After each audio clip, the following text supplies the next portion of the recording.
Hello. আজ আমি যেটা নিয়ে পড়াতে চলেছি সেটা হচ্ছে ইতিহাস। আমরা জানি যে ডব্লিউবিসিএস হোক অথবা ইউপিএসসি হোক, দুটোর ক্ষেত্রে ইতিহাস কিন্তু একটা গুরুত্বপূর্ণ ভূমিকা পালন করে। কারণ ইতিহাসে অনেকটাই নাম্বার থাকে বা ওয়েটেজ থাকে, যেটার জন্য ইতিহাসটা আমাদের খুব গুরুত্বপূর্ণভাবে মাথায় রাখতে হবে। তো আমরা জানি যে ইতিহাস জেনারেলি তিনটে ভাগে ভাগ হয়েছে। একটা হচ্ছে অ্যানশিয়েন্ট, একটা হচ্ছে মেডিভিয়াল, আর একটা হচ্ছে মডার্ন। তো আমরা জেনারেলি আজ শুরু করবো অ্যানশিয়েন্ট পার্টটা দিয়েই। অ্যানশিয়েন্ট, দেন আমরা যাব আস্তে আস্তে মেডিভিয়াল, দেন আমরা মডার্নের দিকে এগোবো। তো আমরা জেনারেলি ইন্ডিয়ার ওপরই আজকে দেখছি, অ্যানশিয়েন্ট ইন্ডিয়ায়। অ্যানশিয়েন্ট মানে কি? প্রাচীন যুগের ইতিহাস। আর প্রাচীন যুগ বলতেই মাথায় আসে কি? সেই সময়কার কথা যখন মানুষ কোথায় বাস করত না, গুহাতে। সেই গুহার মানুষ কী করে ধীরে ধীরে এতটা মডার্নাইজেশনের পথে এলো, এই যে ধাপগুলো, এইগুলোই কিন্তু আমরা জানতে পারি ইতিহাসের মাধ্যম দিয়ে। তো সেই অ্যানশিয়েন্ট ইন্ডিয়ায় আমরা যদি যাই, তো আমরা আজকে স্পেশাল ফোকাস যেটাতে করেছি সেটা হচ্ছে stone age and copper age, অর্থাৎ কি পাথরের যুগ এবং তামার যুগ। সেই সময়কার কথা নিয়ে আজকে এই ভিডিওতে আমি বলবো। সেটার আগে আমি বলি যে হিস্ট্রি কথাটির আক্ষরিক অর্থ কী। The English word history comes from the Greek historia, meaning the inquiry, knowledge and acquired by the investigations. ইংরাজি শব্দ হিস্ট্রির কথাটি অ্যাকচুয়ালি এসেছে একটি গ্রিক বা ল্যাটিন শব্দ, যেটা হচ্ছে কিনা হিস্টোরিয়া, যেটার মানে হচ্ছে ইনকোয়ারি, অর্থাৎ কোনো কিছু সম্পর্কে অনুসন্ধান করা। ইনকোয়ারি নলেজ মানে কি? জ্ঞানের অনুসন্ধান করা। অ্যাকোয়ার্ড বাই দ্য ইনভেস্টিগেশন, যেটা আমরা কোথা থেকে অর্জন করি না, অর্জন করি কোনো কিছু পর্যবেক্ষণ বা কোনো কিছু তদন্ত সাপেক্ষে। তো এখানে দুটো কথা এখানে বলা হয়েছে যে অ্যানশিয়েন্ট হিস্ট্রিতে দুজন মানুষের নাম খুবই গুরুত্বপূর্ণ ভারতের ক্ষেত্রে। The credit for doing an early extensive study of Indian prehistory go to Robert Bruce Foote, who discovered what was probably the first Paleolithic tool discovered in the India. The Pallavaram Handex later discovered a large number of prehistoric sites in South India. এই Robert Bruce ফুটি এই ঐতিহাসিক, যিনি প্রথম এই প্রাগৈতিহাসিক কিছু টুল উনি আবিষ্কার করেন। সেইটার মধ্যে একটি উল্লেখযোগ্য হচ্ছে পাল্লাভারাম হ্যান্ডেক্স, যেটা পাওয়া গিয়েছিল সাউথ ইন্ডিয়ার মানে দক্ষিণ ভারতের কিছু অংশ থেকে, যেটা আমাদের এই প্রাচীন যুগের ইতিহাস সম্পর্কে জানতে অনেকটাই সাহায্য করে। তেমনই আরেকজন ঐতিহাসিকের নাম স্যার মর্টিমার হুইলিয়ার, তিনিও কিন্তু একইভাবে ভীষণভাবে উল্লেখযোগ্য আমাদের এই প্রাচীন ইতিহাস জানার জন্য। এবার এই অ্যানসিয়েন্ট হিস্ট্রিটাকে জেনারেলি তিন ভাগে ভাগ করা হয়। একটা হচ্ছে প্রি হিস্ট্রি, আরেকটা হচ্ছে প্রোটো হিস্ট্রি, আরেকটা হচ্ছে হিস্ট্রি। প্রি হিস্ট্রি বলতে সেই সময়কার কথা বোঝায় যখন কিনা কোনো রকম লেখার অস্তিত্বই ছিল না। Events occurring before the inventions of writing are consider the domain of prehistory, অর্থাৎ লেখার আগের সময় অবধি আমরা যদি কোনো সময়কে কনসিডার করি, তাকে আমরা বলি প্রি হিস্ট্রি। ওকে, জেনারেলি এটা প্রস্তর যুগ বা স্টোন এজকে রিপ্রেজেন্ট করে। দ্বিতীয় হচ্ছে proto history. Proto history generally সেই সময় যেটা প্রি হিস্ট্রি আর হিস্ট্রি ঠিক মাঝামাঝি সময়। আর এখানে লেখা আবিষ্কার হওয়া না হওয়া সত্ত্বেও সেই সময়কার কথা আমরা জানতে পারি সমসাময়িক কোনো সিভিলাইজেশন বা সভ্যতার থেকে। The period between the prehistory and the history during which a culture or civilization has not yet developed writing but are mentioned in the written records of a contemporary literary civilization, অর্থাৎ কি সমসাময়িক সভ্যতা থেকে আমরা সেই সভ্যতার কথা জানতে পারি। এটার উদাহরণস্বরূপ বলা যায় কি না, আমরা জানি হরপ্পা সভ্যতার কথা, আমরা সবাই জানি হরপ্পা সভ্যতার কিন্তু কোনো লিপি পাওয়া যায়নি, কিন্তু সমসাময়িক সভ্যতা মেসোপটেমিয়া সভ্যতায় কিন্তু আমরা হরপ্পা সভ্যতার কথা জানতে পারি, এবং সেখানে উল্লেখ করা ছিল যে মেসোপটেমিয়া সভ্যতার সাথে কিন্তু হরপ্পা সভ্যতার ব্যবসা বাণিজ্যের সম্পর্ক চলতো। আর এই ব্যবসা বাণিজ্যের সম্পর্ক চলতো বলেই কিন্তু আমরা সেই হরপ্পা সভ্যতার কথা জানতে পেরেছিলাম।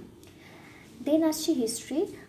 হিস্ট্রির কথা আমরা তো ইতিহাস, সেই সময়কার কথা যখন রিটন যে রেকর্ডসগুলো সেগুলো আমরা পেয়ে থাকি, আর্কিওলজিক্যাল কিছু এভিডেন্সও পেয়ে থাকি, সেগুলোকেই আমরা জেনারেলি ইতিহাসের মধ্যে ধরে থাকি। So after invention of writing, stone age of India, এই স্টোন এজ অফ ইন্ডিয়াকে জেনারেলি আমরা তিনটে ভাগে ভাগ করেছি। একটা ওল্ড স্টোন এজ বা প্যালিওলিথিক এজ, পুরাতন যে প্রস্তর যুগ, যেটা সাধারণত 5 লাখ থেকে 10,000 বিসির মধ্যে হয়েছিল। বিসি মানে before the common era. Late stone age, mesolithic age দ্বিতীয়টি, যেটা 10,000 থেকে 6,000 বিসির মধ্যে হয়েছিল। নিউ স্টোন এজ বা নিওলিথিক এজ, যেটা 6,000 থেকে 1,000 বিসির মধ্যে এটা হয়েছিল।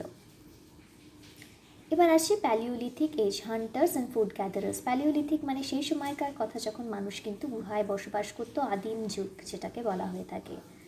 তো এই আদিম যুগে মানুষ গুহাবাসী ছিল।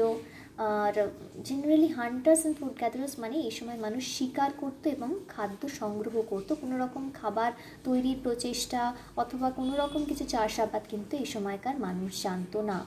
তো এই ডেভেলপড হয়েছিল এটা জেনারেলি প্লিস্টোসিন পিরিয়ডে। এখানে আমি একটু দেখাই, এই হাইলাইটেড পয়েন্টগুলো আমি সেগুলোই করেছি যেগুলো খুব ইম্পর্ট্যান্ট। একটা হচ্ছে কি না, এটা প্লিস্টোসিন পিরিয়ডের সময় হয়েছিল অথবা আইস এজ, অর্থাৎ যেই সময় কিনা বরফের যুগ ছিল, সেই সময় এই প্যালিওলিথিক এজটা যুগটা দেখা দিয়েছিল। It was spread in practically all part of India except the alluvial plains of the Indus and Ganga. তো এটা সমস্ত ভারতবর্ষে ছড়িয়ে পড়েছিল, শুধুমাত্র কোন অঞ্চলটা বাদে, except the alluvial plains of Indus and Ganga. অর্থাৎ কি না, ইন্দুস মানে সিন্ধু নদ এবং গঙ্গা নদীর যে পলল বা পাললিক ভূমিটা রয়েছে, সমভূমি অঞ্চলটা, সেইটুকু বাদ দিয়ে কিন্তু সমস্ত অঞ্চলেই এই প্যালিওলিথিক এজ অর্থাৎ তুষার যুগের এই পার্টটা ছড়িয়ে পড়েছিল। The palaeolithic man are said to have belong to the negrito race. এই সময়কার মানুষরা কিন্তু নেগ্রিটো রেসের আন্ডারে ছিল। They were food gathering people who lived on the hunting and gathering and foods and vegetables. এরা জেনারেলি কী করতো, হান্টিং করতো, যেটা বলা যায় শিকার করতো, বন্য পশু মেরে খেত। প্রথম দিকে কিন্তু কাঁচা কাঁচাই খেত, পরের দিকে এখানে আগুনের আবিষ্কার হয়, তখন তারা ঝলসিয়ে খেতে শুরু করে। আর নানান রকম সবজি ফল এগুলোকে গ্যাদার করে নিয়ে আসতো। They had no knowledge of agriculture, কোনো রকম চাষাবাদের কাজ কিন্তু এরা জানতো না। হাউস বিল্ডিংও জানতো না, অর্থাৎ বাড়ি তৈরি, পটারি মানে কোনো রকম পাত্র তৈরি করার এদের কোনো রকম কোনো চিহ্ন পাওয়া যায়নি। ইনভেনশন অফ ফায়ার, জেনারেলি এরা কী করা ছিল, শেষের দিকে, অনেকটাই শেষের দিকে এরা পাথর ঠুকে প্রথম আগুনের ব্যবহার করতে শেখে। ওকে, তো এখানে আমি একটা ছবি দেখিয়েছি গুহাবাসীদের, যারা আদিম মানুষ আছে, এবং কিছু কিছু অস্ত্র শস্ত্র ছবি দেখা হয়ে গেছে। এখানে জেনারেলি দেখলে দেখা যাবে যে সেরকমভাবে কিন্তু এগুলো যে অস্ত্রগুলো তৈরি করা হয়েছিল খুব একটা যে মডিফাইড ওয়েতে তৈরি করা সেইগুলো কিন্তু ছিল না, ভীষণ বার্নড এন্ড ছিল, মানে ভোতা টাইপের ছিল। এছাড়া ছিল স্ক্র্যাপার্স, বোর্ডার্স, এই ধরনের জিনিসগুলো তারা তৈরি করতে থাকে জেনারেলি কি না, বা ডিগিং করতে, কোনো কিছু মাটি খুঁড়তে হলে, বা পশুর ছাল ছাড়ানোর কাজে, এই ধরনের জিনিসগুলো তারা এই অস্ত্রশস্ত্র কাজে ব্যবহার করত। ক্লিয়ার? এবার আসছি আমি মেসোলিথিক এজ, হান্টার্স অ্যান্ড হার্ডার্স। এই সময় তারা মেনলি শিকার করে এবং তার সাথে সাথে কিছু জিনিসও প্রতিপালন করবার চেষ্টা করতে থাকে। এটা হচ্ছে ইন্টারমিডিয়েট স্টোন এজ। কি না, এটা হচ্ছে এটা মধ্যবর্তী সময়, অর্থাৎ প্যালিওলিথিকের প্রাচীন একদম যে প্রথম প্রাচীন যুগ এবং মাঝামাঝি সময় এবং নতুন যুগের যে মাঝামাঝি সময়টা, সেটাকে আমরা মেসোলিথিক এজ জেনারেলি বলে থাকি। এটা 10,000 থেকে কিন্তু 6,000 বিসির মধ্যে হয়েছিল, এটা মনে রাখতে হবে। এটা হলোসিন এরার মধ্যে পড়ে, হলোসিন যুগে। এদের মধ্যে একটা ইম্পর্টেন্ট ক্যারেক্টারিস্টিক্স দেখা যায় যে টুলসের মধ্যে, সেটা হচ্ছে এরা মাইক্রোলিথস টুলগুলো ইউজ করে, যেগুলো মেনলি তৈরি হয়েছিল কিনা পাথর দিয়ে। ক্রিপ্টোক্রিস্টালাইন সিলিকা, চ্যালসিডনি অ্যান্ড কিছু চার্চ বলে কিছু জিনিস আছে, সেগুলো দিয়ে এরা তৈরি করে ফার্স্ট। আর এদের কোনো রকম কোনো শেপের ক্ষেত্রে জিওমেট্রিক্যাল, নন জিওমেট্রিক্যাল বোথ শেপই ছিল, যাদের কোনো জ্যামিতিক বা অজ্যামিতিক দু ধরনের আকৃতি এদের পাওয়া গিয়েছে। কোন জায়গায় মেনলি এটা পাওয়া গিয়েছে, একটা হচ্ছে বাগর, আদমগড়, মহাদাহ, এই সমস্ত জায়গায় পাওয়া গিয়েছে। আর ভীমবেটকাতে কিছু রকম গুহাচিত্র লক্ষ্য করা গিয়েছে, যেটা কিন্তু মেসোলিথিক এজের খুব ইম্পর্টেন্ট একটা কী বলবো কালেকশনস। অনেক রকম চিত্র, গুহাচিত্র দেখতে পাওয়া যায়। শেষের দিকে এরা প্ল্যান্ট কাল্টিভেশন করতে শুরু করে, অর্থাৎ চাষাবাদের কিছু কাজ কিন্তু এরা আলটিমেটলি করতে শুরু করে দেয়। তো এখানে দেখা যাচ্ছে যে কিছু চাষাবাদের কাজ করছে আর কিছু অস্ত্র পাওয়া গিয়েছে, যেগুলো অনেক রকম। এগুলো কিন্তু মেনলি কী কী দিয়ে তৈরি বলেছিলাম, এগুলো সিলিকা, চ্যালসিডনি, চাট, এই সমস্ত জিনিসগুলো দিয়ে কিন্তু এই মেন জিনিসগুলো তৈরি হয়। এবার আসি আমি নিওলিথিক এজে। এটা কিন্তু ফুড প্রডিউসিং এজ। এখানে মেনলি কিন্তু খাবার তৈরি করতে শুরু করে মানুষ এই সময়কাল থেকেই, ফুড প্রডিউসিং এজ। তো একজন ঐতিহাসিক যার নাম হচ্ছে ভি গর্ডন চাইল্ড্রে, তিনি প্রথম এই নিওলিথিক ফেজটাকে বা তাকে প্রথম নিওলিথিক রেভলিউশনসের জনক বলা হয়। তিনি প্রথম এই এজটাকে ভালোভাবে পর্যবেক্ষণ করেন এবং তিনি সেই সময়টার কথা উল্লেখ করেন। তো এই এজের কিছু গুরুত্বপূর্ণ বৈশিষ্ট্য যেগুলো হচ্ছে সেটা হচ্ছে advent of the food productions, অর্থাৎ এই সময় থেকে মানুষ কিন্তু নিজের খাবারটা নিজেই তৈরি করতে শুরু করে। ইনোভেশনস ইন দ্য টেকনোলজি, নানান রকম নতুন নতুন টেকনোলজি এই সময় থেকে মানুষ ইউজ করতে শুরু করে। ইনভেনশন অফ দ্য পটারি, এই সময় থেকে কিন্তু মাটির পাত্র বা মাটির সমস্ত জিনিসপত্র পটার হুইলসের হেল্পে কিন্তু তৈরি হওয়া শুরু হয়। Red ware pottery, grey ware pottery, এই সমস্ত এই সময় থেকে শুরু হতে থাকে। Divisions of labour based on the sex and age, এই সময় থেকে দেখা যায় যে কিছু কিছু কাজের ধরন কিন্তু কী করা হয় যে না ছেলে মেয়ে নির্বিশেষে অথবা বয়সের নির্বিশেষে ভাগ হয়ে যাচ্ছে, সেটা কিন্তু এই নিওলিথিক এজের একটি অন্যতম বৈশিষ্ট্য। আর একটি বৈশিষ্ট্য হচ্ছে কি নিওলিথিক মেনলি সাইটসগুলো যেগুলো রয়েছে সেগুলো হচ্ছে বুরজাহা, মেহেরগড়, বেলান ভ্যালি, এই সমস্ত জায়গায় কিন্তু এই জিনিসগুলো মেনলি আমরা দেখতে পেয়ে থাকি। তো এই তিনটে যুগের মেনলি হচ্ছে এই বৈশিষ্ট্য রয়েছে। হ্যাঁ, এছাড়া তো আর সেরকম কিছু দেখছি না। আর নানান রকম ফুড প্রোডাকশনসের মধ্যে যেটা শুরু হয় সেটা হচ্ছে কর্ন, রাগি, এই সমস্ত জিনিসগুলো তৈরি করতে শুরু করে। এছাড়া কিছু পশুপালন শুরু হয় এই সময়, সেইটাও কিন্তু খুব গুরুত্বপূর্ণ, যেমন কাউ, এই সমস্ত জিনিসগুলো ওরা পশুপালন করতে শুরু করে। এটা একটা গুরুত্বপূর্ণ বিষয় নিওলিথিক এজের। এখানে একটা ছবি দিয়ে জাস্ট দেখিয়েছি যে এরা ঘর তৈরি করতে শুরু করে, এবং ঘরগুলো জেনারেলি ওরা তৈরি করে সেটা হচ্ছে মেনলি মাড দিয়েই তৈরি করতো, মাটি দিয়ে তৈরি করতো। সেরকমভাবে পোড়া ইটের অস্তিত্ব কিন্তু পাওয়া যায়নি, কিন্তু মাটি দিয়ে জেনারেলি এরা ঘর তৈরি করতে শুরু করে। এরপর যেটা আসছে সেটা হচ্ছে চ্যালকোলিথিক এজ অথবা কপার স্টোন এজ। এটা জেনারেলি 3000 থেকে 500 বিসির মধ্যে এই এজটা ঘোরাফেরা করে। কপার স্টোন এজ মানে বোঝাই যাচ্ছে যে এখানে স্টোন এজের সাথে সাথে পাথরের সাথে সাথে কিন্তু এক ধরনের মেটালও ইউজ হতে শুরু করে, যেটার নাম হচ্ছে কপার। সেই কপার এজ যখন স্টোন এজের সাথে কন্টিনিউ হয় সেটাকে আমরা কিন্তু বলে থাকি চ্যালকোলিথিক এজ। আর মানুষের তৈরি প্রথম যে মেটালটা সেটা কিন্তু হচ্ছে কপার। অত্যন্ত ইম্পর্ট্যান্ট গুরুত্বপূর্ণ একটা প্রশ্ন, সেটা হচ্ছে কপার। প্রথম মানুষের তৈরি মেটাল কি ইউজ করে সেটা হচ্ছে copper. Technologically, the Chalcolithic stage largely applies to the settlements of pre-Horoppans, but in various parts of the country it appears after the end of the Bronze Horappan culture. দেখা গিয়েছে যে chalcolithic যে স্টেজটা সেটা কিন্তু মেনলি প্রি হরপ্পা অর্থাৎ হরপ্পা সভ্যতার আগে থেকেই শুরু হয়ে গিয়েছে, এবং various part of the country মানে আমাদের ইন্ডিয়াতে it appears after the end of the bronze Harappan culture. এবং কখনো কখনো বলা হচ্ছে যে ব্রোঞ্জ হরপ্পান কালচারের পরেও কিন্তু আবার এই জিনিসটা হয়তো আবির্ভাব ঘটেছে। এই নিয়ে কিছু কন্ট্রোভার্সি রয়েছে। কিন্তু এই সময়কার মানুষরা কিন্তু কী হতো, ঘোড়ার ব্যবহার যন্ত্র, not acquainted with the horse, আর তারা কিন্তু বিভিন্ন রকম পটারি ইউজ করতো, যেমন ব্ল্যাক অ্যান্ড রেড পটারি। এগুলো কিন্তু খুব ইম্পর্ট্যান্ট কিছু পয়েন্ট কপার এজের জন্য। আর পশু পাখিরও যেটা বলছিলাম, ডোমেস্টিকেটেড কাউ হয়েছিল, cow, sheep, goat, pigs, buffaloes, hunted deer, এগুলো কিন্তু এই চ্যালকোলিথিক এজে ইউজ হতো। এটা কিন্তু নিওলিথিক এজেও এই সময় থেকে কিন্তু পশুপালন শুরু হয়ে যায়। They were not acquainted with the burned brick, এই সময় কিন্তু তারাও কিন্তু পোড়ামাটির ইট তৈরি করতে শুরু করেনি। কিন্তু একটা জিনিস খেয়াল করতে হবে, হরপ্পা সভ্যতায় কিন্তু আমরা পোড়া ইটের অস্তিত্ব লক্ষ্য করব পরবর্তীকালে যখন পড়বো আমরা হরপ্পা সভ্যতায়, কিন্তু এই কপার এজে কিন্তু এই বার্নড ব্রিকের অস্তিত্ব কিন্তু লক্ষ্য করা যায়নি। The Chalcolithic people were expect the copper smiths, they knew the art of the copper smelting and were good stone workers as well.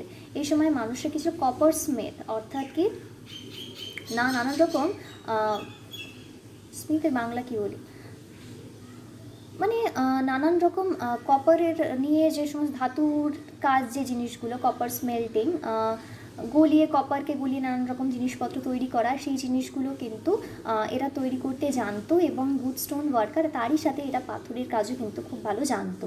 Neolithic সাইটের মধ্যে কিছু কিছু উল্লেখযোগ্য সাইট হচ্ছে আহার, যে আহার কিন্তু খুব ইম্পর্টেন্ট ছিল স্মেল্টিং আর মেটালার্জির জন্য। স্টোন হাউসেসও এখানে লক্ষ্য করা গেছে।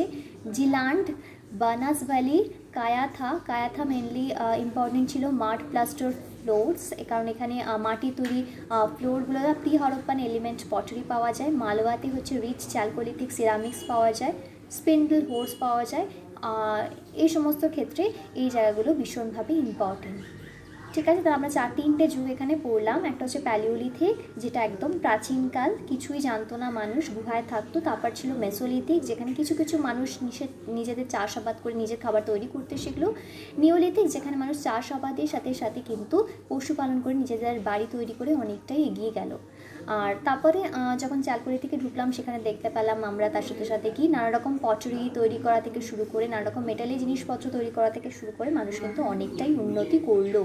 তো একটা গুহার আদিম মানুষ থেকে শুরু করেই আমরা এই চ্যাপ্টারে দেখলাম মানুষের কতটা এভলিউশনস প্রসিডস হয়ে গেল, মানে একটা আধুনিক মানুষের কতটা পার্ট কিন্তু আমরা এগিয়ে এলাম। 5 লাখ থেকে শুরু করে 5 লাখ থেকে শুরু করে 1000 BC অবধি আমরা কিন্তু এরা, বা 500 অ্যাকচুয়ালি 500 কমন এরা অবধি আমরা কিন্তু এক ঝলকে চলে এলাম। সো এটাই হচ্ছে বৈশিষ্ট্য, যে ইতিহাস পড়ে আমরা কিন্তু জানতে পারছি আমাদের সেই অতীতকালের কথা, যেখান থেকে আমরা কিছু কিছু জিনিসের মাধ্যমে অনেক কিছুই আমরা জানতে পারি অ্যাকচুয়ালি রাদার এই ইতিহাস থেকে, যেটা আমাদের পরবর্তীকালে বিভিন্ন ক্ষেত্রে আমরা অ্যাপ্লাই করে থাকি বা আজও অ্যাপ্লাই করে চলেছি। এখানেই হচ্ছে ইতিহাসের একটা ঐতিহ্য। তো আশা করি আমি এই চ্যাপ্টারটা তোমাদের কিছুটা হলেও বোঝাতে পেরেছি, এবং এই চ্যাপ্টার রিলেটেড যদি কোনো কোয়েশ্চেন্স থাকে বা আরও কিছু ডিটেলস জানার হয়, তাহলে তোমরা ডেফিনেটলি আমার কমেন্ট সেকশনসে কমেন্ট করে সেই কোয়েশ্চেন্সগুলো করতে পারো। আমি চেষ্টা করব সেই কোয়েশ্চেন্সগুলোর অ্যান্সারগুলো দেওয়ার। এরপর আমি যে চ্যাপ্টারে যাব সেটা হচ্ছে হরপ্পান সিভিলাইজেশন, সেটা নিয়ে আমি এরকমভাবেই বলবার চেষ্টা করব। আশা করি তোমাদের জন্য WBCS-এর জন্য অনেকটাই হেল্পফুল হবে। আমি মেন যে পয়েন্টসগুলো সেই জায়গাগুলো ফোকাস করবার চেষ্টা করেছি।